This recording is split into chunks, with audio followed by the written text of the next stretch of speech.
କେହି ନାହାନ୍ତି ଭିକାଟା ଖାଇଦବା। କିଏ କଣ କରୁଛି? ଆରେ କଣ କରୁଛୁ? କଣ ହାତରେ ଲୁଚି ଦେଖ ଦେଖା ଦେଖା ଦେଖା।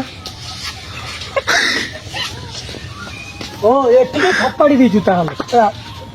ହେ ଗୁଟଖା ଗୁଟଖା କଣ ଛୋଟ ପିଲାଟା ଜାଣିଛୁ?